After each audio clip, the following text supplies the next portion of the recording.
ओम असतोमा सद्गमय तमसोमा ज्योतिर्गमय मृत्युर्मा अमृताम गमय ओम तत्सत ओम तत्सत ओम तत्सत। अस्सलाम वालेकुम व रहमतुल्लाहि व बरकातु। बिस्मिल्लाहिर रहमानिर रहीम।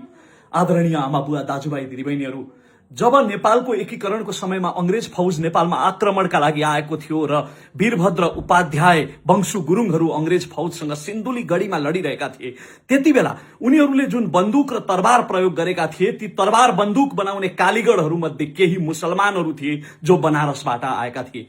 त्यसरी धार्मिक सह अस्तित्व र सांस्कृतिक विविधतालाई सधैँ आत्मसात गरेर बनेको देश हो यो।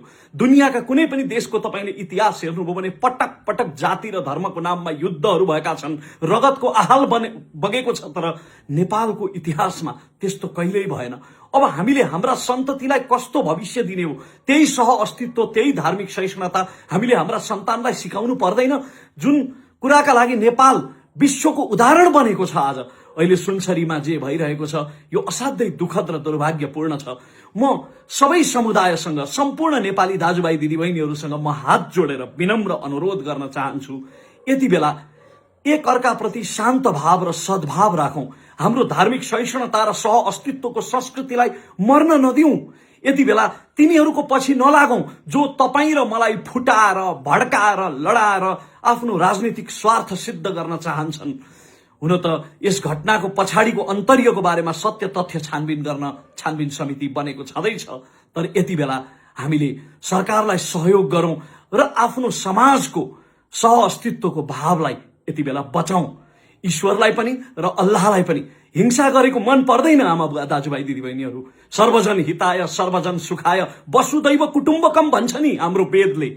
त्यो भनेको दुनियाँका जम्मै प्राणी हाम्रा आफन्त हुन् र सबैको भलो गर्नुपर्छ, सबैको कल्याण गर्नुपर्छ भनेको। अनि कुरानी शरीफले पनि भनेको छ, अल्लाहको फरमान हदीसले पनि भनेको छ कि एउटा मान्छेलाई हानि पुर्याउनु भनेको समग्र मानवतालाई हानि पुर्याउनु हो। त्यसकारण म फेरि पनि सबैलाई विनम्रतापूर्वक अनुरोध गर्छु, हाम्रा धर्म संस्कृतिहरू फरक फरक छन्, हाम्रा पहिचान र पृष्ठभूमिहरू फरक फरक छन्, तर देश त हाम्रो एउटै हो नि। यो माटो त हामी सबैको हो नि। धर्म त ईश्वर र अल्लाह भनेको त मैले रुख र एउटा अरबीले सजरा भने जस्तै त हो नि। रुख भनेको पनि सजरा नै हो, सजरा भनेको पनि रुखै हो। मैले रुख भन्दैमा र अरबीले सजरा भन्दैमा त्यो रुखले दिने छारी फरक हुन्छ र त्यो रुखले दिने फल फरक हुन्छ र? ईश्वर र अल्लाह भनेको पनि त्यस्तै त हो नि। त्यसकारण धर्मको नाममा, ईश्वर र अल्लाहको नाममा यो हिंसात्मक गतिविधि आगामी दिनमा कहिल्यै नदोहोरियोस्। म सबैलाई शान्त रहन र सद्भाव कायम राख्न फेरि पनि अनुरोध गर्छु। जय नेपाल।